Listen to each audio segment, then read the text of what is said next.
नमस्कार, 12 बजे की 12 बड़ी खबरों में आप सभी दर्शकों का स्वागत है और मैं हूं आपके साथ अखंड राय। और आप देख रहे हैं उत्तर प्रदेश का तेजी से बढ़ता हुआ digital platform IBC 24 Uttar Pradesh Uttarakhand. 12 बजे की महत्वपूर्ण खबरों की शुरुआत करते हैं। आपको बता दें, प्रदेश के मुख्यमंत्री ने आज रोजगार महाकुंभ का शुभारंभ किया है और ये 2 दिनों तक चलेगा, जो कि राजधानी लखनऊ के इंदिरा गांधी प्रतिष्ठान में चलेगा। इसमें 100 से ज्यादा देशी और विदेशी कंपनियां भाग ले रही हैं और यहीं पर 50,000 से अधिक युवाओं को रोजगार दिया जाएगा। 8वीं पास से लेकर के डिप्लोमा इंजीनियर तक के लोगों को यहाँ पर रोजगार के जो अवसर हैं, ये यहाँ पर मिलेंगे। और श्रम विभाग की तरफ से ये पूरा का पूरा जो ये कैंप है, ये लगवाया गया और कहीं ना कहीं इसमें एक बड़ी तादाद में युवाओं को रोजगार के बेहतर बेहतर साधन और कंपनियां मिलेगी। इसी कारण से आज इस जो मेले का जो रोजगार महाकुंभ है, इसका जो आयोजन होना था, उसका शुभारंभ मुख्यमंत्री योगी आदित्यनाथ ने किया है। और सबसे बड़ी बात है कि बड़ी तादाद में यहाँ पर जो अभ्यर्थी हैं, जो युवा हैं, वो यहाँ पर पहुंचे हैं। और सबसे बड़ी बात है कि इन इन अभ्यर्थियों को सीएम योगी के हाथों से नियुक्ति पत्र दिया जाएगा। बहुत सारी कंपनियां यहाँ पर आई हैं, जो देश विदेश की कंपनी है, जो अपने टैलेंट के हिसाब से उन तमाम लोगों को चुनेंगी, उन लोगों को अपनी कंपनियों में ज्वाइनिंग लेटर देगी जो यहाँ पर पहुंचे हुए हैं। लेकिन सबसे बड़ी बात है कि बड़ी तादाद में वहां पर इस रोजगार महाकुंभ के लिए लोग पहुंचे हुए हैं, युवा पहुंचे हुए हैं और अपनी जिंदगी किसी कंपनी के साथ बेहतर शुरू कर सके, इसके लिए वो यहाँ पर इस रोजगार मेले में पहुंच करके उन्होंने अपनी भागीदारी देने के लिए यहाँ पर वो पहुंचे हुए हैं। सबसे बड़ी बात है कि दोपहर मतलब कल रात 2 बजे के बाद से यहाँ पर जो कतार थी, वो देखने को मिली थी और शायद जिस तरीके की उम्मीद नहीं जताई जा रही थी, लेकिन एक बहुत बड़ी तादाद में वहां पर जो अभ्यर्थी हैं या यूं कहें जो रोजगार के अवसर जो तलाश रहे थे, जितने युवा थे वो वहां पर पहुंचे और उन्होंने पहुंच करके ना सिर्फ यहाँ पर अपने रोजगार के अवसर की जो उनकी जो तमाम दिनों से उनकी जो लोग तलाश कर रहे थे, उनकी उस तलाश अब खत्म होगी या फिर उनको एक कुछ और इंतजार करना पड़ेगा। लेकिन बहुत बड़ा प्लेटफॉर्म यहाँ पर उत्तर प्रदेश सरकार ने दिया है। सेवायोजन.com एक वेबसाइट है जिसके माध्यम से लोगों ने यहाँ पर रजिस्ट्रेशन किया था और एक बड़ी तादाद में यहाँ पर अभ्यर्थी पहुंचे हुए हैं। और कहीं ना कहीं जो उनकी जो तलाश है रोजगार की, शायद आज वो खत्म हो जाएगी, क्योंकि 100 से ज्यादा कंपनियां इस रोजगार महाकुंभ में पहुंची हुई हैं इन युवाओं के लिए। एक और खबर आपको बता देते हैं जो कि राजधानी लखनऊ से ही जुड़ी हुई है। खाद की किल्लत को देखते हुए समाजवादी पार्टी के कार्यकर्ताओं ने आज विधानसभा के सामने प्रदर्शन किया और सबसे बड़ी बात है कि उन्होंने जो बोरियां थी उसे पहन करके ये प्रदर्शन किया। बहुत ज्यादा किल्लत है, इसको लेकर के जो तमाम समाजवादी पार्टी के कार्यकर्ता थे वो विधानसभा के घेरने के लिए पहुंच गए, लेकिन पुलिस ने बल का प्रयोग किया और इन सभी जो कार्यकर्ता थे समाजवादी पार्टी के, जो विरोध प्रदर्शन कर रहे थे, इनको वहां से हटा करके इको गार्डन भेज दिया। क्योंकि जिस तरीके से खाद की किल्लत हो रही है, तमाम ऐसी खबरें आ रही हैं कि लोग लंबी कतारों में लगे रहते हैं, अपनी बारी का इंतजार करते हैं, लेकिन उन्हें खाद मिलती नहीं और मिलती है तो 1 या 2 बोरी खाद से ही उनको संतोष करना पड़ता है। इसी को देखते हुए समाजवादी पार्टी के जो कार्यकर्ता थे, आज विधानसभा का घेराव करने पहुंचे थे और वहां पे प्रदर्शन कर रहे थे। हाथों में उनके तख्तियां थी, लेकिन पुलिस ने उनको रोक लिया और उन सभी को बस में भर करके इको गार्डन भेज दिया। अब चलते अपने सभी सहयोगियों के पास, एक एक करके हमारे साथी हमारे साथ जुड़े हैं। जो सबसे पहले हमारे साथी आ रहे हैं और जो अपने शहर की जो आज की बड़ी खबर है वो बताएंगे। सबसे पहले आदर्श हमारे साथ जुड़ रहे हैं हरदोई से। आदर्श, कौन सी बड़ी खबर है? हम बिल्कुल बताना चाहेंगे। हरदोई जन हरदोई जनपद गणेश उत्सव का जो है काफी धूमधाम से मनाया जा रहा है और हरदोई जनपद में करीब 1 दर्जन से ज्यादा यहाँ पर गणेश जी की प्रतिमाएं बनाई गई है, उनको स्थापित किया जाएगा और उसका उत्सव बहुत ही ज्यादा बहुत ही भव्य और बहुत प्रिय यहाँ पर जो है अंतिम रूप भी दिया जाएगा। गणेश जी विराजमान होंगे, आज ये जो बना हुआ है उसके लिए रिद्धि आएंगे और गणेश जी ने प्रतिमा को आपको दिखाएंगे। ये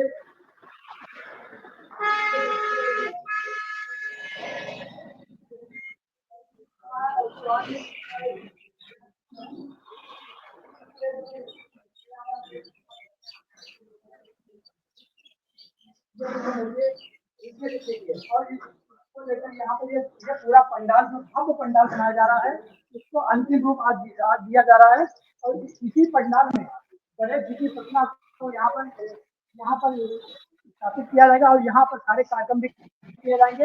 हम और यहाँ पर जो है काफी कई कार्यक्रमों का आयोजन भी किया जाएगा जो 27 तारीख से 30 तारीख चलेगा। यहाँ पर हमारे साथ यहाँ के विधायक समिति के अध्यक्ष पंकज अग्रवाल जी हैं, हम उनसे जानना चाहेंगे कि यहाँ जो गणेश जी उत्सव चलेगा वो क्या कहेंगे सर।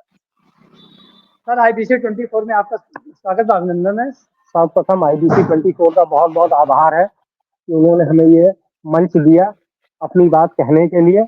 ये आयोजन जो है इस साल 26वां है। हम लोग 26 साल से इसे करते आ रहे हैं, 25 साल से। इस साल 26वां है और इसी पंडाल में करते हैं और इसी भव्यता से करते हैं। हम लोग का जो उद्देश्य है कि सामाजिक समरसता का माहौल बने और जो हमारे लोकल प्रतिभा होती है उसका शाम को एक कार्यक्रम रखते हैं। जितने दिन हमारा ये पूजा का कार्यक्रम चलता है उसमें सारे लोकल बच्चे पार्टिसिपेट करते हैं और उनको हम लोग पारितोषक और तमाम चीजों से उनको सम्मानित भी करते हैं। और इस बार के जो कार्यक्रम है वो आपके 27 तारीख को लोकल प्रतिभा का, गायन का, नृत्य का, जो छोटे बच्चे हैं उनका कार्यक्रम है। और आपके 28 तारीख को श्याम बाबा के कीर्तन का कार्यक्रम है जिसमें बहुत संख्या में श्रद्धालु आते हैं और रात के लगभग 1:30 बजे तक कार्यक्रम चलता है। और 29 और 30 तारीख को सांस्कृतिक विभाग द्वारा नृत्य का कार्यक्रम है, जो कि जो आपके जो लोकल नृत्य है, एक तो बुंदेलखंडी है और एक अवधी है। इनकी दोनों नृत्य नाटिकाएं का प्रस्तुति है। इससे हम लोग को अपनी संस्कृति के बारे में पता चलता है। सर आपसे जानना चाहेंगे जो यहाँ पर जो गणेश जी की प्रतिमा बनाई गई है या रिद्धि सिद्धि की, ये कारीगर कहाँ से आते हैं और कितने दिनों में प्रतिमा बनकर तैयार हुई है? ये कारीगर हम लोग के कलकत्ता से सब कारीगर आते हैं और हम लोग इसमें पर्यावरण का विशुद्ध ध्यान रखते हैं। इनकी बाकायदा प्राण प्रतिष्ठा होती है और ये शुद्ध मिट्टी से प्रतिमा का निर्माण होता है। और जो हम लोग इसमें रंग का इस्तेमाल करते हैं वो प्राकृतिक रंगों का ही इस्तेमाल होता है सारा का सारा।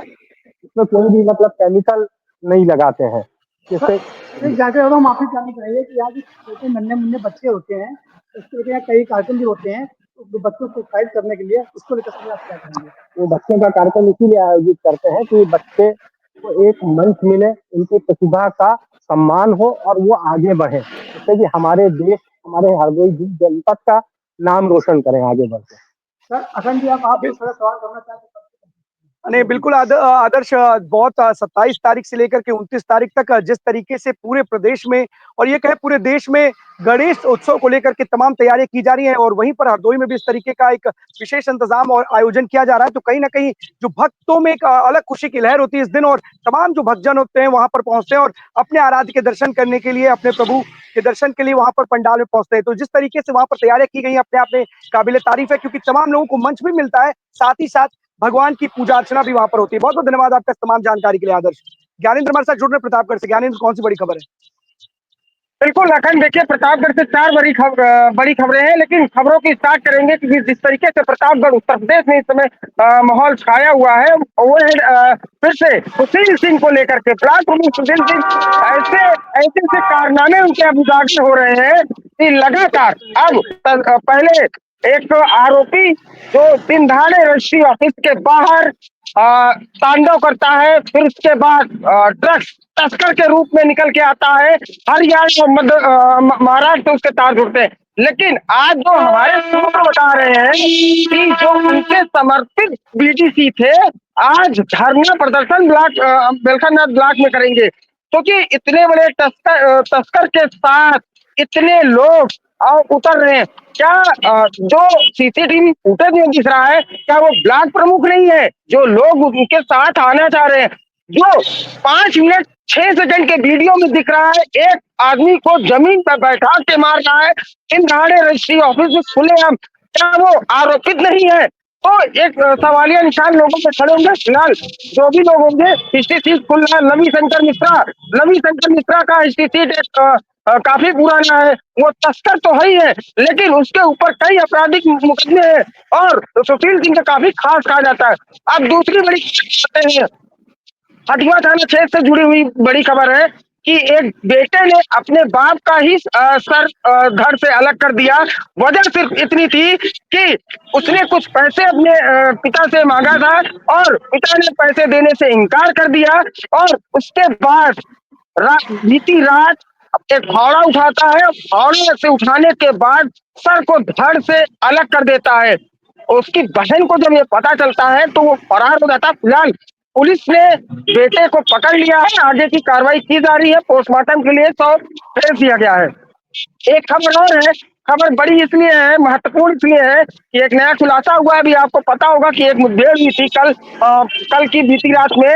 मुठभेड़ में वो जो आरोपी पकड़े गए हैं प्रयागराज से, उनको 5 लाख की सुपारी दी गई थी। और सुपारी किसने दी थी? एक वकील सरजीत सिंह है, उनके ऊपर हमला हुआ था। सीसीटीवी फुटेज वायरल हुए थे और फुटेज में साफ तौर पे देखा गया था कि 4 बदमाश आते हैं और सरबजीत सिंह के आवास के पास हमला करते हैं। पहले उनको रुकाया जाता है, फिर हमला करते हैं। फिलहाल गोली उनसे नहीं लगी। बाल बाल वकील जो है धरने पे आ गए थे। तो पुलिस आनंद फानन में कई टीमों को गठित करती है। फिर उसके बाद जो है टीम एक्शन मोड में आती है सर्विलांस के, और कुछ अपने मुखबिरों के माध्यम से पता चलता है तो इलाहाबाद पहुंचती है। इलाहाबाद से जो है सर्विलांस के माध्यम से पता किया। फिर उसके बाद सर्विलांस से प्रतापगढ़ में उनका लोकेशन मिलता है। मुठभेड़ होती है। मुठभेड़ के दौरान दो बदमाश पकड़े जाते हैं, 2 मौके से फरार हो जाते हैं। पूछताछ से पता चलता है कि सरबजीत सिंह के बहनोई ने ही, जिनका नाम मनीष सिंह है, उन्होंने ही 5 लाख रुपए की सुपारी दी थी। और अभी अब जो 10,000 रुपए केवल शूटर को दिया गया था। जो शूटर है, 5 शूटर से अब उनसे गोली मिस हो गई थी। सरबजीत सिंह की काफी किस्मत अच्छी थी कि वो बाल बाल बच गए। फिलहाल ये थी प्रतापगढ़ की बड़ी खबरें। फिलहाल सुशील सिंह के लेकर के जिस तरीके से प्रतापगढ़ में चर्चाएं गर्म है, पुलिस अपने मूड में है। अब उनकी संपत्तियों का खाका निकाला जा रहा है।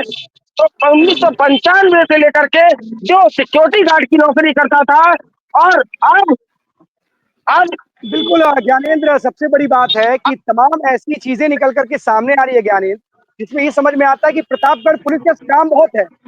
लगता नहीं है, लेकिन लगता है इस तरीके की चीजें देख करके कि दिन दहाड़े किसी के ऊपर फायरिंग हो जाती है, सुपारी किलर आते हैं, अब बहनोई उसको पैसा देता है, कहीं पर ब्लॉक प्रमुख है वो जमीन के चक्कर में दिन दहाड़े गोली चलाता है। इस तरीके की तमाम घटनाएं प्रतापगढ़ में आती है, तो समझ में आता है कि क्या अकेले उत्तर प्रदेश में सबसे ज्यादा कांड होते हैं? क्या कांडों का उत्तर प्रदेश में जो प्रतापगढ़ है, वो क्या वहां पर मुख्य जिला है जहां पर इस तरह के कांड होते हैं? तो कहीं ना कहीं तमाम चीजें निकल करके सामने आती हैं। लेकिन यही सवाल है कि क्या प्रतापगढ़ पुलिस के पास बहुत सारे काम है, लेकिन अगर उसने योजनाबद्ध तरीके से, जो लोगों ने इस तरीके से दिन दहाड़े एक वकील पर गोली चलाई थी और हत्या की नियत से, और सुपारी भी उसके बहनों ने दी थी, अगर पुलिस ने उसको पकड़ लिया है तो अपने आप में कहीं ना कहीं जो तमाम जो चीजें निकल करके सामने आ रही है, कम से कम काबिल तारीफ है कि कंपनी पुलिस ने प्रतापगढ़ की काम किया और जो अपराधी थे उनको पकड़ा है। फिलहाल 2 लोग अभी भी गिरफ्त से बाहर है।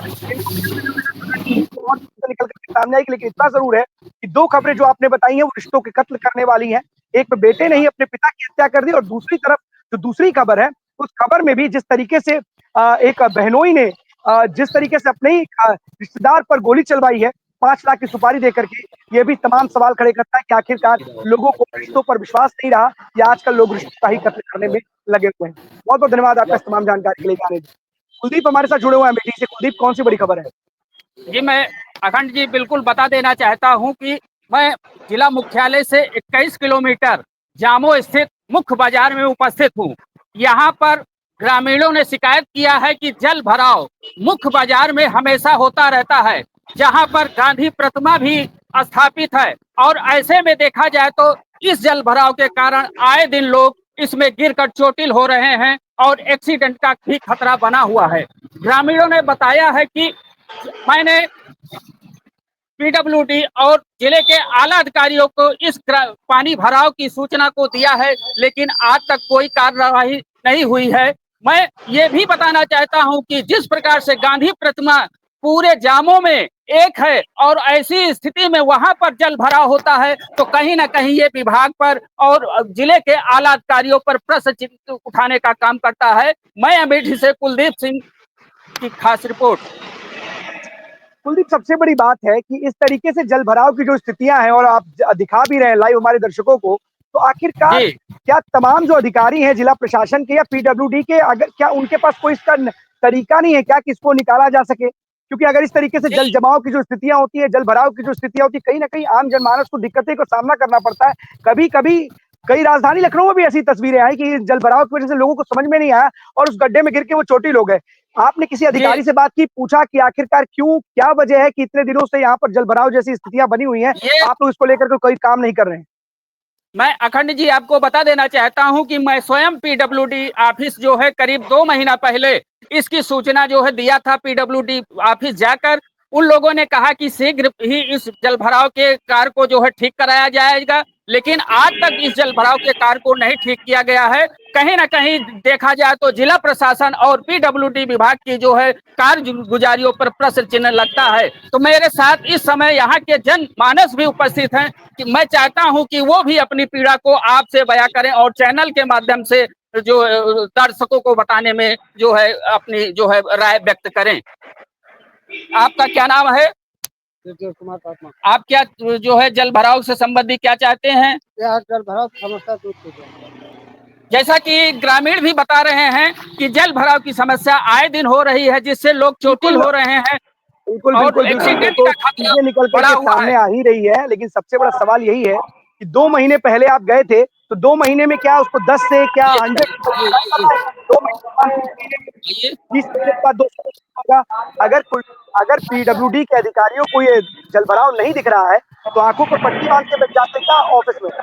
क्या आंखों में पट्टी बंधी रहती है? तमाम ऐसे लोग बगल में आप तमाम परेशानियां मैं कम से कम उनके बारे मैं अखंड आइए मैं अखंड जी आपको दिखाना चाहता हूं कि यहाँ पर गांधी प्रतिमा भी है। पूरे जिला मुख्यालय से सुदूर स्थित 21 किलोमीटर जामो बाजार पड़ता है, जो कि जिला का जो है मुख्यालय भी है।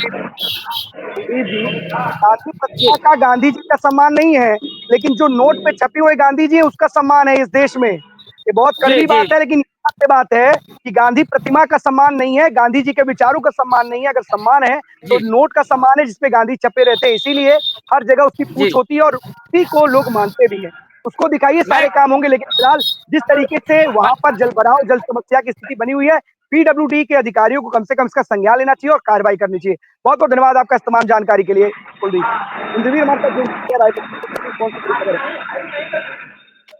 देखिए अखंड बता दूं आपको, रायबरेली में आज अगर बात करें तो कमिश्नर रोशन जैकब जो है एक दिवसीय दौरे पर है और उनका दौरा जो है वो विशेष कर अगर बात करें तो विकास कार्यों को लेकर के और लगातार अगर बात करें तो जिस तरीके से आईजीआरएस की रैंकिंग में रायबरेली पिछड़ता जा रहा है उसको लेकर ये रोशन जैकब का एक महत्वपूर्ण दौरा माना जा रहा है। पिछले महीने भी रायबरेली लगातार आईजीआरएस में गिरता चला जा रहा है, चाहे वो राजस्व विभाग हो चाहे वो पुलिस विभाग हो, हर एक विभाग का ज्यादातर आईजीआरएस जो रैंकिंग है उसमें रायबरेली पीछे। दूसरी, अगर आज ये विशेष दौरा रोशन जैकब ने विकास कार्यों को लेकर और राजस्व विभाग को लेकर के बैठक करी है, बचत भवन में बैठक चल रही है। डीएम हर्षिता माथुर और जिले के आला अधिकारी, चाहे वो सीएमओ हो चाहे वो एसडीएम हो चाहे वो और एडीएम एफआर हो चाहे एडीएम प्रशासन हो, मतलब सीडीओ हो, मतलब ऐसा कोई विभाग नहीं है जो ऐसा कोई अधिकारी नहीं है, डीएम और डीएम से लेकर के छोटे से बड़े अधिकारी आज वहां पे मौजूद है और विकास कार्यों की अपनी जो है अपनी अपनी गुणगान गाथा जो उन्होंने काम किया है अखंड, उसकी अपनी अपनी रसीद और अपना अपना बिल बुक लेकर पेश करने गए। लेकिन वो बिल बुक उन अधिकारियों के हिसाब से है, इस पे रोशन मैडम तो आती है और रोशन मैडम जैसे बहुत सारे ऐसे सचिव, बहुत सारे मुख्य सचिव आते हैं और आकर के चले जाते हैं। क्यों? क्योंकि उनको भी शासनादेश होता है कि अगर आईजीआरएस रैंकिंग गिर रही है या रायबरेली की ये रैंकिंग गिर रही है तो आप जाएं और उन पे कैसे काम होता है उसका सुधार करें। लेकिन यहाँ पे आम भगत इतना कर दिया जाता है, इतना प्रोटोकॉल दे दिया जाता है अधिकारियों को जो उनके विभाग के जिस विभाग के बारे में पूछेंगे वो उनके अलावा यहाँ पे कोई दूसरा बता ही नहीं पाता। मीडिया को तो सिर्फ अपनी बातें बताने के लिए लोग मीडिया को बुलाते हैं। मीडिया को एक तरीके से पीआर बना दिया है गवर्नमेंट ने। बिल्कुल बिल्कुल इंद्रवीर, और शायद यही है कि अच्छा, एक सबसे बड़ा सवाल है कि आईजीआरएस रैंकिंग में क्वेश्चन नहीं पूछ सकते चले जा रहे हैं। आईजीआरएस रैंकिंग में आप किसी भी विभाग के पीसी हो, चाहे वो पुलिस की हो, चाहे वो डीएम की हो, चाहे वो एसडीएम प्रशासन की हो, कितना राजस्व खाली कराया, फला करोड़ फला भी गए फला, लेकिन आप क्रॉस क्वेश्चन ना पूछे, मुंह से ना निकले। सिर्फ वही एक कहावत है इस सरकार में अखंड क्यों? क्योंकि वो अपनी बड़ाई बताना चाहते हैं, दूसरों की बड़ाई नहीं। बिल्कुल यही इसीलिए कि क्या गुणगान बताएंगे, क्या अपना क्रॉस बेहतर क्वेश्चन आप पूछेंगे, अखंड क्रॉस क्वेश्चन आप पूछेंगे, सूचना अधिकारी से पूछा जाएगा ये कौन से मीडिया से है, कहां से है, यूट्यूबर है, ये है, इसको अगली पीसी में बुला लो, नहीं इसको जेल भेज दिया जाएगा मुकदमा लगा के।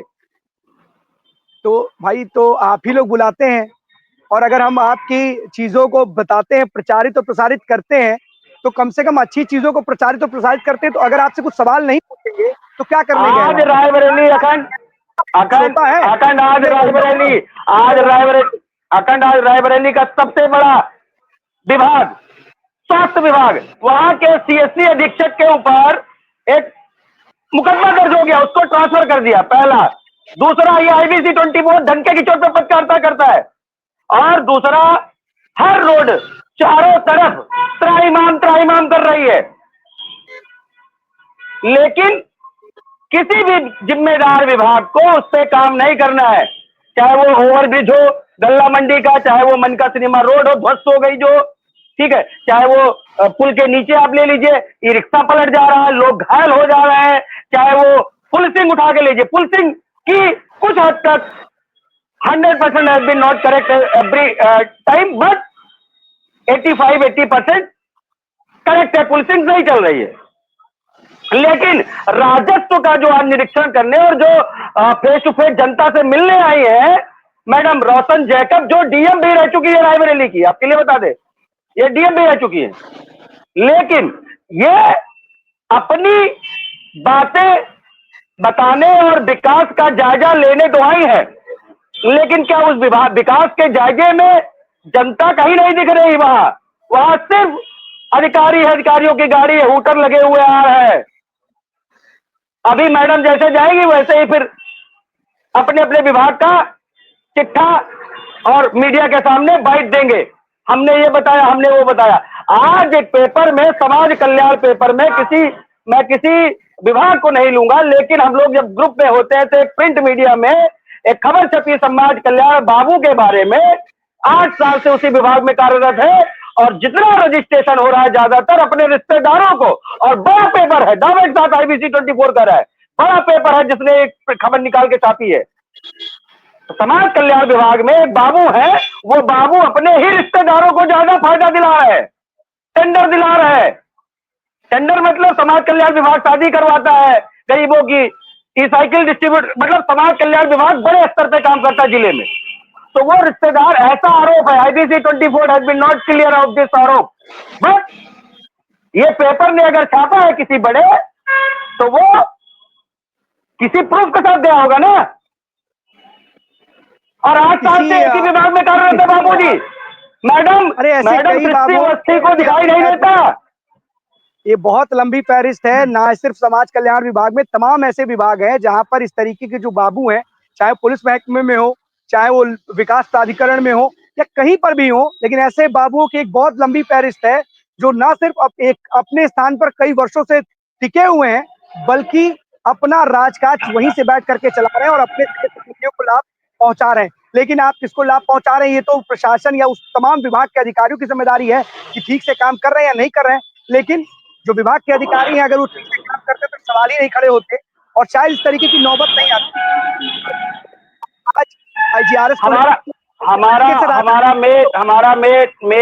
हमारा मेन खबर है कल, आज आईजीआरएस को लेकर के और विकास को लेकर के, खासकर राजस्व के लेकर के, आप यही नहीं पूरे प्रदेश में आज के टाइम पे पुलिस, अगर सबसे ज्यादा पुलिस के मामले एक थाने में, एक चौकी में जा रहे हैं, तो 90% मामले राजस्व के जा रहे हैं। नाली के विवाद, जमीन के विवाद, खेत के विवाद, मेड़ के विवाद, इसके विवाद, उसके विवाद, राजस्व के मामले हैं। पुलिस 10% क्राइम पे काम कर रही हो, 10% लगभग क्राइम भी है, लेकिन पुलिस ज्यादातर जो मामले निपटा रही है वो राजस्व के मामले। तो उसी पे निवर्तमान डीएम और प्रेजेंट की कमिश्नर रोशन जैकब आज बचत भवन रायबरेली में है और जिले के आला अधिकारियों के साथ बैठक कर रही है और जायजा ले रही है विकास कार्यों का, और राजस्व में कितना काम किया गया है, कितना काम नहीं किया गया है, उसका डिटेल ले रही है। जी अखंड। अब क्या डिटेल तो ले रही हैं और जो भी विभागाध्यक्ष होंगे, अपने विभाग के अधिकारी होंगे, वो तमाम चीजें बताएंगे कि हम बेहतर कर रहे हैं, ये हमारे साथ हमने चीजें बेहतर की हैं। लेकिन सबसे बड़ी बात है, सवाल यही उठ खड़ा होगा कि आखिरकार अगर आपने बेहतर किया है तो रैंकिंग में आप इतने पिछड़े हुए क्यों हैं? क्या कारण है कि आप रैंकिंग में जो पायदान आपको आगे निकल के आना चाहिए था, आप पिछड़ते चले जा रहे हैं? सबसे बड़ा सवाल है कि जिम्मेदारी ही नहीं समझते अधिकारी, केवल और केवल अपना लगता है कि बस केवल नौकरी और अपनी सेवा को यहाँ पूरा करने आए हैं, इनको और कुछ दिखाई नहीं देता है। किस तरीके से तमाम चीजों को सही किया जाए, किस तरीके से आईजीआरएस रैंकिंग में स्थान ग्रहण किया जाए, इस तमाम चीजें जो हैं उन अधिकारियों को समझ में नहीं आती। शायद यही कारण है कि जो बड़े अधिकारी हैं वो सामने आते हैं और उसके बाद मीटिंग करते हैं, मीटिंग में क्या कुछ निकल करके आएगा ये भी देखने वाली बात होगी। लेकिन सबसे बड़ी बात है, जो इंद्रवीर बता भी रहे थे, कि अपना गुणगान करते हुए नजर आएंगे अधिकारी आईजीआरएस की मीटिंग में। बहुत बहुत धन्यवाद आपका इंद्रवीर, इस तमाम जानकारी के लिए। जितेंद्र हमारे साथ जुड़ गए बस्ती से। जितेंद्र, कौन सी बड़ी खबर है? बिल्कुल अखंड, बस्ती से बड़ी खबर की बात की जाए, जिस तरीके से पिछली बार देखा गया था कि बरेली में स्वामी प्रसाद मौर्य के साथ जिस तरह से जो व्यवहार हुआ, जो जिस तरीके से जिस युवक ने जो है माला पहनाने के दौरान उनको मारा गया। फिलहाल आपको बता दें कि रायबरेली में हुई घटना के बाद में कहीं ना कहीं स्वामी प्रसाद मौर्य की सुरक्षा की अगर बात की जाए तो काफी चाक चौबंद की गई, क्योंकि आपको बता दें कि स्वामी प्रसाद मौर्य अब बस्ती एक सम्मेलन में आए थे, यहाँ पे जो है कार्यक्रम में शिरकत किया उन्होंने, लेकिन यहाँ पहुंचने के बाद जब मीडिया उनके करीब जाने लगी, तो मीडिया जब जाने लगी तो उनके ही जो बाउंसर थे और उनके जो लोग थे वो मीडिया को रोकते हुए भी नजर आए थे, क्योंकि सुरक्षा पिछली भी जैसे कि लगातार स्वामी प्रसाद मौर्य का कार्यक्रम बस्ती में होता रहा, आते रहे, लेकिन इस बार के कार्यक्रम में जो सुरक्षा व्यवस्था थी कहीं ना कहीं पिछली बार जो घटना हुई उसको देखते हुए, लेकिन कहा ये भी जाता है कि जिस तरीके से स्वामी प्रसाद मौर्य या तो कहे वो भावुक हो जाते हैं, या तो यह कहे कि वो अपनी संवेदना को भूल जाते हैं या अपनी मर्यादा को भूल जाते हैं। जिस तरीके से स्वामी प्रसाद मौर्य ने रायबरेली में जो भाषण दिया था, या सावन के महीने कांवड़ यात्रा को लेकर उन्होंने बयान दिया था, या रामचरितमानस को लेकर जो उनका बयान था, लेकिन कहीं ना कहीं बस्ती पहुंचने के बाद में उनसे जब बात की गई, उनसे पूछा गया कि आप ब्राह्मण के विरोधी हैं, ऐसा भी माना जाता है, तो स्वामी प्रसाद मौर्य ने एक बात साफ सुथरे और शब्दों में कही। उन्होंने ये कहा कि मैं स्वामी प्रसाद मौर्य उस चीज का विरोध करता हूं जो रामचरितमानस में जहां पे एससी एसटी और महिलाओं के विरुद्ध अपमानजनक बातों का प्रयोग किया गया, मैं उस रामचरितमानस का जो है उसका मैं विरोध करता हूं। फिलहाल लगातार स्वामी प्रसाद मौर्य से बात करने के बाद उन्होंने भाजपा पर लगातार उन्होंने उंगलियां उठाई, चाहे नोट को ले सॉरी जो है अगर बात की जाए वोट को लेकर बात की जाए, जिस तरीके से वो चोरी का मामला चल रहा है, लेकिन स्वामी प्रसाद मौर्य का कहीं ना कहीं शायद भावना देखने को मिली कि अभी भी वो कहीं ना कहीं अपनी जो बातों से, अपनी संवेदनाओं से कहीं ना कहीं वंचित हो जाते हैं और अशुद्ध भाषा का भी प्रयोग करते हैं। फिलहाल ब्राह्मणों को लेकर बात की जाए, रामचरित को लेकर बात की जाए, जो भी उन्होंने बात कहा, उन्होंने साफ कहा है कि मैं किसी धर्म का विरोध नहीं करता हूं, मैं किसी जात का विरोध नहीं करता हूं, विरोध मैं उसका करता हूं जो एससी एसटी और मानवता और महिलाओं के विरुद्ध में काम करता है। फिलहाल अखंड, जिस तरीके से रायबरेली की घटना के बाद सुरक्षा के जो इंतजाम अब इस समय जो है स्वामी प्रसाद मौर्य के लिए किया गया, कहीं ना कहीं ये देखने वाली बात है, क्या इस तरह की सुरक्षा व्यवस्था रखने के बाद उनके बाउंसरों द्वारा पत्रकारों को वहां न जाने देना, पत्रकारों से आर्गुमेंट करना, कहीं ना कहीं सवालिया निशान खड़ा करता है, क्या स्वामी प्रसाद मौर्य को अभी भी किसी बात का डर सता रहा है? अखंड, सबसे बड़ी बात है जितेंद्र की इन नेताओं को समझ में नहीं आता कि जिन मुद्दों से विवाद हो सकता है, जिन बातचीत का कोई लेने देना नहीं है, हम 21वीं सदी में हैं और इस सदी में तमाम ऐसी चीजें हैं जो कहीं ना कहीं अपने आप में विवाद उत्पन्न या विवाद को पैदा करती हैं। हमें उस गैप को भरना चाहिए या उस गैप को उजागर करना चाहिए कि गैप है, और उस गैप को बार बार उजागर कर करके जो लोगों में जो आपसी सद्भाव है, जो लोग आपसी प्रेम के साथ रह रहे हैं, उसको मनमुटाव और भी ज्यादा उस गैप को बढ़ाने का काम करना चाहिए। सबसे बड़ी बात है, क्या विकास के मुद्दों पर चर्चा की जाती है? सरकार को घेरना है या किसी को भी घेरना है, तो क्या अपनी बातें नहीं रखी जा सकती? क्या कारण है धार्मिक जो लेवल पर ही जो बातें उसको की जाए, चाहे वो बीजेपी के लोग हो, चाहे वो किसी अन्य दल के लोग हो? क्यों धार्मिकता या धार्मिक मामलों को इस तरीके से बढ़ा चढ़ाकर पेश किया जाता है, समस्या उत्पन्न होती है। स्वामी प्रसाद मौर्य जी एक बड़े नेता थे, बीएसपी में भी बड़े थे, बीजेपी में भी रहे, समाजवादी पार्टी में भी रहे, शायद ही कोई उत्तर प्रदेश में जो बड़ी पार्टी उसमें वो चेहरा बन करके नहीं उभरे हो, सभी राजनीतिक दलों में रहे। हम उन्हें जनता के हित का भी ख्याल रखना चाहिए। क्या ब्राह्मण, क्या पिछड़ा, क्या ठाकुर एक है, ये क्यों नहीं सोचना चाहिए? अगर सामाजिक सद्भाव की बात होती है, सद्भावना की बात होती है, तो क्या ऐसे बयानों को देख के आपसी मनमुटाव, ऐसी आपसी टकराव को बढ़ावा नहीं दे रहे? तो राजनेताओं बोलने से पहले कुछ सोचना चाहिए, क्योंकि देखिए इतनी बड़ी आबादी वाला देश है और उत्तर प्रदेश में एक बहुत बड़ी आबादी वाला प्रदेश है। अगर यहाँ पर लोग रहते हैं, किसी की ठेस पहुंचती है तो कुछ रिएक्ट करता है। आप ऐसी बातें क्यों करते हैं जो कहीं ना कहीं एक बड़े किसी न किसी लोगों को प्रभावित करती है, बड़े तबके को प्रभावित करती है? आप विकास के मुद्दे पर भी बातचीत कर सकते हैं अगर आपको लगता है कि सरकार ने कोई काम नहीं किया है तो। लेकिन बार बार वैसे ही मुद्दों को, गड़े मुर्दों को उखाड़ने की वाली जैसी बात है। तो स्वामी प्रसाद मौर्य जी की तो कहीं ना कहीं सुरक्षा व्यवस्था दी जाएगी, लेकिन जिस युवक ने उनके ऊपर हाथ छोड़ने का काम किया था, उसकी क्या थी? भीड़ ने अगर उसको मार दिया होता, जान से मार ही दिया होता, इस तरीके से खून खच्चर होता, तो कौन उसका जिम्मेदार होगा? कोई ना कोई। जैसे आप अपनी भड़ास निकाल रहे हैं धर्म के प्रति, एक किसी ग्रंथ के प्रति, तो लोगों में भी इस तरीके की भावना है। आपके पास सुरक्षा है, आप सुरक्षा में घूम रहे हैं, आपके बेटी बेटी सुरक्षा में घूम रहे हैं, लेकिन उन लोगों का क्या जो आम जनमानस है, जिनकी सुरक्षा के साथ खिलवाड़ कर रहे हैं आप इस तरीके का भेदभाव में, क्योंकि आपसी टकराव की स्थिति होती है ना, आप कैसे निपटेंगे उससे? तमाम लोग परेशान होकर के घूम रहे हैं। अगर आप उनको बार बार उनकी जिनको वो आस्था का जिस विषय हो, उस पर आपको बोलने की जरूरत क्या है? क्या इसके बारे में नहीं सोच सकते आप? तमाम संगठन आगे निकल करके आते हैं, आपका विरोध करते हैं, आप भी विरोध करते हैं, लेकिन निकल कर कुछ नहीं आएगा। इन नेताओं को कम से कम समझना चाहिए कि सृष्टि में प्रियता बटोरने से अच्छा है कि समाज में जो शांति व्यवस्था कायम है, इसको ना किया जाए, इसको परेशान न किया जाए। लेकिन इन लोगों को समझ में आता नहीं है। ये जो मन में आता है वो आकर के बोल जाते हैं। लेकिन सवाल एक और है जितेंद्र, उसके बाद चलेंगे। ये बताइएगा, पुलिस की तरफ से सुरक्षा व्यवस्था इनकी बढ़ाई गई है, या इनके जो प्राइवेट बाउंसर्स थे, ये तमाम जो इनके खुद के व्यक्तिगत सुरक्षा कर्मी थे, उन्होंने इनकी सुरक्षा बढ़ाई गई है? नहीं, एज अ प्रोटोकॉल अगर बात की जाए तो पुलिस के जो इंतजाम होते हैं वो तो थे ही, लेकिन उनके जो पर्सनल अगर मैं बात की जाए तो उनके बॉडीगार्ड, उनके बाउंसर जो थे, उनकी सुरक्षा व्यवस्था जो है कुछ ज्यादा ही देखने को मिली थी अखंड। हाँ बिल्कुल जितेंद्र, यही कारण है कि नेता जब इस तरीके का बयान देते हैं तो कहीं ना कहीं दिक्कतें पैदा हो जाती है, और यही कारण है कि कहीं ना कहीं उनको अपनी सुरक्षा व्यवस्था पर ध्यान देना पड़ता है। लेकिन सबसे बड़ी बात है कि इस तरीके के बयान से जितना ज्यादा हो सके बचना चाहिए, और ऐसे कोई भी गड़े मुर्दे मत उखाड़े जिससे कहीं ना कहीं आपसी सद्भाव प्रेम है उस पर कहीं खलल पड़ सके। बहुत बहुत धन्यवाद आपका इस तमाम जानकारी के लिए जितेंद्र। अवनीश हमारे साथ जुड़ चुके हैं कानपुर से। अवनीश, कौन सी बड़ी खबर है? देखिए अखंड, जिस तरीके से लगातार कानपुर में अखिल कुमार यहाँ पर जब से कमिश्नर बने हैं, आप लगातार देख रहे होंगे किस तरीके से बड़ी कार्रवाइयाँ यहाँ पर जो है हो रही हैं। लगातार जो है जो पुलिस विभाग है वो ऐसे माफियाओं के खिलाफ में कार्रवाई करता नजर आ रहा है, जिनका एक कहीं ना कहीं दबदबा साफ तौर पर देखने को कानपुर या आसपास के कई जिलों में देखने को मिलता था। इसी तौर पर एक खबर जो अखिल कुमार को लेकर के आई है कि उनको इलेक्ट्रॉनिक्स और जो इंफॉर्मेशन मंत्रालय है उसमें एमडी के रूप में तैनात कर दिया गया है। और कल देर शाम जो है एक लेटर जारी हुआ जिसके तहत जो है अब इनको केंद्र में बुलाया जाएगा। इसी के साथ साथ सबसे बड़ी बात यह है कि जब से लेटर जारी हुआ है तब से कहीं ना कहीं जो कानपुर की जनता है उनमें इस तरीके की बातें साफ तौर पर निकल करके आ रही हैं कि अगर जो मौजूदा कमिश्नर हैं वो यहाँ से चले जाएंगे तो अभी बहुत सारे जो यहाँ पर माफिया ऐसे हैं जिनके खिलाफ में कार्रवाइयां होनी थी।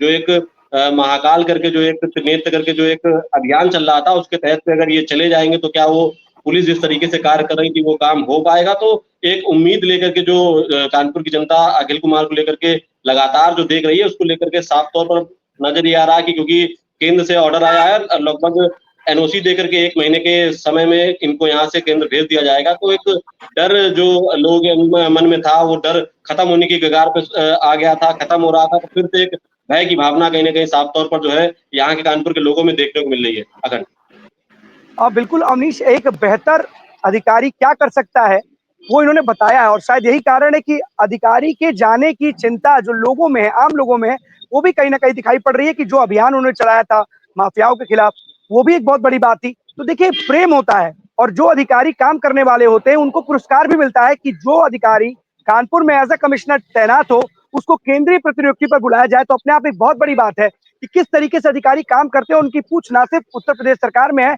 बल्कि केंद्र में भी है। यही कारण है, आप ये दिखाया जाता है कि कितने डिजर्विंग ऑफिसर हैं आप अपने लिए, कि ना सिर्फ अपने काम के प्रति आपको प्यार है, स्नेह है, प्रेम है, बल्कि ये भी दिखाई देता है कि जनता भी आपके कार्य की सराहना कर रही है। एक बहुत बड़ा सवाल है आज के डेट में, तमाम ऐसे अधिकारी हैं जिनको कुछ सीखने की जरूरत है कि कैसे एक अधिकारी अच्छा काम कर रहा है। और कानपुर में जिस तरीके से जिला अधिकारी भी काम कर रहे हैं, आपने भी कई तस्वीरें दिखाई हैं कि कानपुर की जो छवि है अपने आप में एक बहुत अच्छी छवि है, और कहीं ना कहीं औद्योगिक नगरी के रूप में जानी जाती है, उसकी पहचान जो है। लेकिन अगर अच्छे अधिकारियों से ये अगर नगरी कहीं ना कहीं जो पिछड़ती हुई चली जा रही है, अगर अच्छे अधिकारी वहां पर तैनात होंगे, जो उसकी खोई हुई पहचान है उसे जरूर वापस दिलाने का ऐसे अधिकारी काम कर सकते हैं। और शायद यही कारण है कि जनता को डर है, वह है कि इनके जाने के बाद कहीं स्थितियां खराब ना हो जाए या पहले जैसी ना हो जाए। बहुत बहुत धन्यवाद आपका इस तमाम जानकारी के लिए अवनीश। लेकिन इतना जरूर है कि जिस तरीके से अधिकारी अपना काम करते हैं, अच्छा और बुरा दोनों का प्रभाव पड़ता है, और अगर सही तरीके से काम किया जाए तो कहीं ना कहीं उनकी तारीफ होती है। और यही कारण है कि जैसा आपने बताया कि उनकी तारीफ हो रही है, जनता उनके जाने पर कहीं ना कहीं वो लोग पछताती हुई नजर आती है। बहुत बहुत धन्यवाद। अनिल जुड़ चुके हैं, अनिल बताइए संबल। जगन संभल में जैसा कि पता था कि जानकारी दी गई थी और सभी को पता था कि संभल जो है कल की नगरी के नाम से प्रसिद्ध और पुराने ग्रंथों में इसकी अंकित है। और यहाँ पर जो है प्राचीन 19 कूप और जो धार्मिक तीर्थ थे उनको जो संभल जिलाधिकारी हैं उन्होंने वहां से निकालकर खोजकर उनको जीर्णोद्वार की तैयारी करी है। और जिस पर जो काम चल रहा है, बैठकें भी हुई है प्रशासन को लेकर और उसके लिए जीर्णोद्वार की तैयारी की जा रही है। उसी संभल के जीर्णोद्वार और कायाकल्प को बदलते हुए संभल के शंकर चौराहे पर भगवान परशुराम की मूर्ति की स्थापना हुई है, जो कि पीतल की बनी हुई है और जो कि लगभग 1.5 कुंटल की है खंड। बिल्कुल, क्योंकि देखिए कहीं ना कहीं जिस तरीके से जीर्णोद्धार पर लगे हुए हैं और जो तमाम हमारे जो भी पुराने ये कहते हैं कि हमारे इतिहास के जो धरोहर हैं, उनको कहीं ना कहीं उनके जीर्णोद्धार के लिए जो प्रयास और किए जा रहे हैं वो अपने आप में काबिले तारीफ है। क्या इस तरीके की और भी जगह है अनिल जिनको संवारा जा रहा है, क्योंकि कहीं ना कहीं जिस तरीके से संभल में के बाद तमाम चीजें जो ऐतिहासिक रूप से निकल करके सामने आई है, उनके जीर्णोद्धार को लेकर के न सिर्फ प्रदेश सरकार, संभल जी प्रशासन पूरी तरीके से मुस्तैद नजर आ रहा है। क्या और भी नई जगह है जहां पर जी कुछ और भी ज्यादा चीजें लेकर के जिला प्रशासन एक्टिव है? जी अखंड, एक एक जगह और है जहाँ पर संभल की जो मार्केट है वहां पर एक जगह है जहाँ पर आला ऊदल का पार्ट हुआ करता था, पुराना पार्ट। हालांकि बरसात के चलते पहले वो गिर चुका था, लेकिन अब उसका जीर्णोद्धार करते हुए बहुत बढ़िया स्मारक बनाया गया है और उसपे जो है जो आला ऊदल का जो पार्ट है और चाकी और पार्ट उसको लटकाया गया है। तो वहीं एक कुआं ऐसा है जो मतलब 19 तीर्थों में आता है, उसका भी जीर्णोद्धार और बहुत अच्छा मतलब उसकी टाइलिंग कर और ब्लॉकिंग कर जो वहां पे सजावट कर और वृक्षारोपण कर उसको सजाया गया है। और जितने और डीएम का कहना है जो राजेंद्र पैथिया के जितने भी 19 स्तूप हैं, जो भी हमारे पुराने तीर्थ स्थान अंकित हैं धर्म ग्रंथों में, उनका सबका जीर्णोद्धार किया जाएगा। अखंड।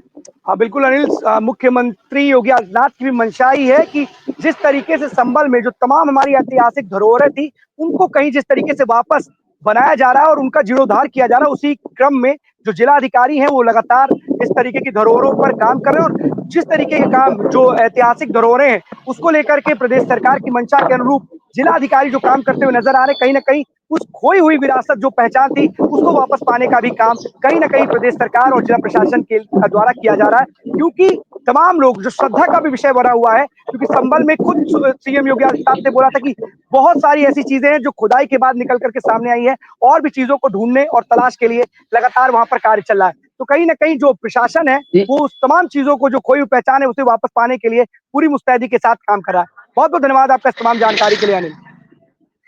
एक खबर राजधानी लखनऊ से एक खबर बताइए बताइए बताइए। अखंड, एक खबर और है संभल की। संभल का बहुत प्रसिद्ध मेला होता है गणेश चतुर्थी के पर्व पर, गणेश मेला, जिसमें जो है गणेश जी की मूर्ति जो है बन के आती है बहुत दूर से, और कभी रत्नों से तो कभी अलग अलग तरह से गणेश जी की मूर्ति को तैयार किया जाता है। तो उस मेले का उद्घाटन जो है एएसपी अनुज चौधरी ने कल जो वहां पर किया और अलग ही भक्ति भाव में वहां पर नजर आए।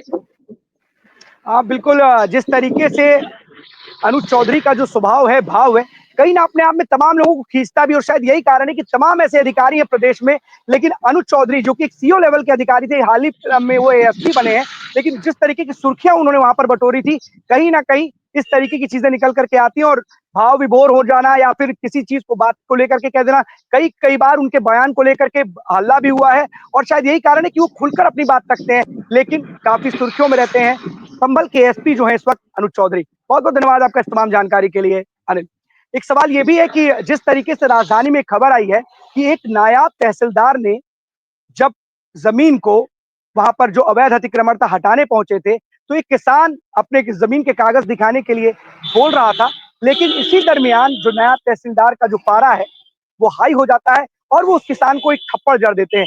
थप्पड़ इतना जोरदार होता है कि किसान की हालत नाजुक हो जाती है, उसके कान में गहरी चोट लगती है, उसको अस्पताल में भर्ती कराया जाता है। लेकिन सवाल उसके बाद से उठ खड़े हुए हैं कि क्या कानूनी कार्रवाई करते वक्त क्या नायब तहसीलदार अपनी मर्यादा भूल गए हैं कि एक किसान जो गुहार लगा रहा था अवैध अतिक्रमण को लेकर के हटाने के लिए वहां पहुंचे थे, तो क्या उनके ऊपर इस तरीके का जो उनका व्यवहार है वो करना चाहिए था? उनके ऊपर इस तरीके से थप्पड़ लगाने चाहिए थे? अगर किसी ने अवैध अतिक्रमण कर रखा है तो प्रशासनिक अमला पहुंचता है और ईमानदारी के साथ पुलिस बल के साथ उसको खाली कराता है।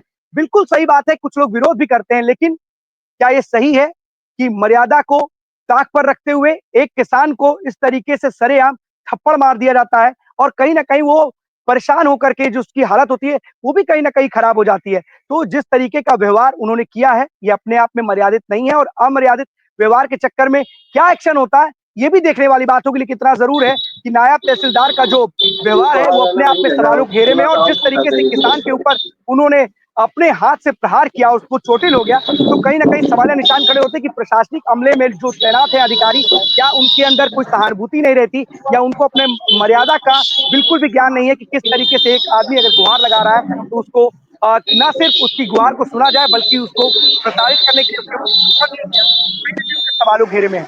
अपूर्व हमारे साथ जुड़ चुका है अयोध्या से। अपूर्व, कौन सी बड़ी खबर है? बिल्कुल अखंड, मैं बताना चाहूंगा कि देखिए, दीपोत्सव जिस तरीके से मुख्यमंत्री योगी आदित्यनाथ की सरकार बनने के बाद जो अयोध्या का एक भव्य रूप निकल कर आता है, दीपावली के समय में दीपोत्सव लगातार अपने ही रिकॉर्डों को हर बार तोड़ती नजर आई है। दीपोत्सव की जो दीप है, तो कहीं ना कहीं इस बार भी एक नया रिकॉर्ड बनने जा रहा है और दीपोत्सव की चरम तैयारी है, वो जिला प्रशासन में हलचलें शुरू हो चुकी हैं। मीटिंग की जा रही है कि किस तरीके से भव्य और दिव्य जो है दीपोत्सव मनाने की जो तैयारी है, वो चरम की जा रही है। हर जगह चाहे प्रशासनिक अमला हो, चाहे जो है पुलिस के अधिकारी हो, चाहे पुलिस के जो भी उच्च अधिकारी हों, और बात करें तो सभी विभाग मिलकर लगातार मीटिंग इस पर चल रही है कि किस तरीके से इस बार का दीपोत्सव का रूप दिया जाना है। बिल्कुल अपूर्व, एक दीपोत्सव जिस तरीके से उत्तर प्रदेश सरकार काम करती है और सीएम योगी का इंटरेस्ट भी इस तरफ बहुत ज्यादा नजर आता है और एक के बाद एक जिस तरीके से दीपोत्सव कार्यक्रम पूरे उत्तर प्रदेश में उसकी भव्यता देखने लायक होती है, जिस तरीके से होगा, तमाम तैयारियां जिला प्रशासन ने की है। इस दीपोत्सव पर क्या कुछ नया है, क्या इसकी जानकारी को क्या होता है? अभी मेजर थीम के तहत इस्लाम में से का रिकॉर्ड बनाने की बात होती है, क्या इस बार पिछला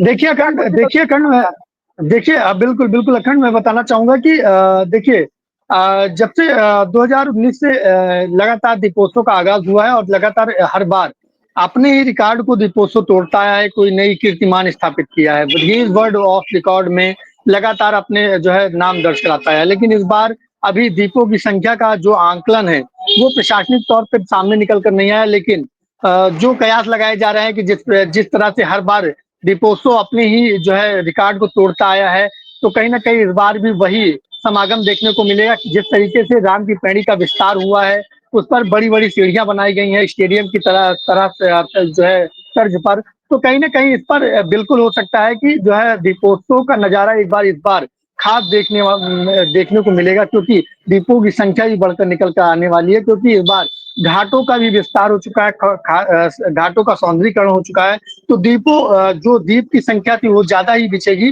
तो इस पे जो कयास लगाया जा रहा है, जो मेरा मानना है वो यही है।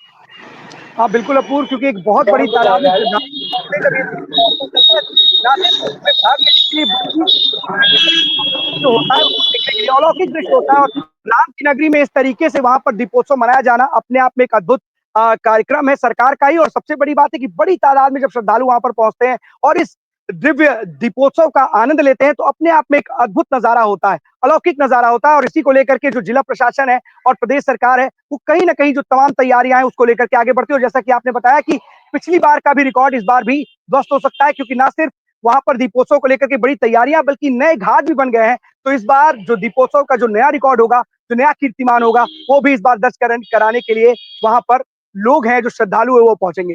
बहुत बहुत धन्यवाद आपका तमाम जानकारी के लिए अपूर्व। 12 बजे 12 बड़ी खबरों में आज के लिए बस इतना ही। कल हम आपके सामने फिर से होंगे हाजिर, तब तक के लिए दीजिए हमें इजाजत। धन्यवाद।